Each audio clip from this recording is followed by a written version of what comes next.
Hello everyone, চলে আসলাম pizza recipe দেখানোর জন্য। তো আমি এখানে পেঁয়াজ, চিকেন, টমেটো সব কিছু কেটে নিয়েছিলাম, হালকাও ভেজে নিয়েছিলাম।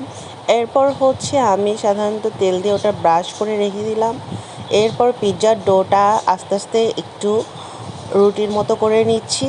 দেন তারপর হচ্ছে আমি এখানে একটু কাঁটা চামচ দিয়ে এটাকে আমি ছিদ্র করে নিব, কারণ গ্যাস পাম্পিং হয়ে যায়, যাতে গ্যাসটা বের হয়ে যায় সেজন্য আমি এখানে কাঁটা চামচ দিয়ে এটাকে ছিদ্র করতেছি। এক প্রকার সব কিছু কমপ্লিট হওয়ার পর আমি তারপর এখানে একটু সস দিব। এটা হচ্ছে আপনার টমেটো সস, চাইলে আপনারা চিলি সসও ইউজ করতে পারেন। তো যে কোনো সসে ইউজ করা যাবে, ঘরোয়া প্রসেসে বানানো সসও ইউজ করা যাবে।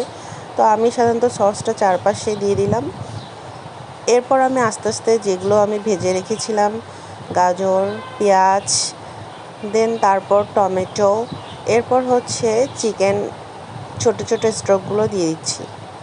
চারপাশে যখন দেওয়া শেষ হয়ে যাবে, এরপর আমি সাধারণত এর মধ্যে চিজ দিব। তো এটা হচ্ছে মোজারেলা চিজ, এটা খেতে ভীষণ মজা।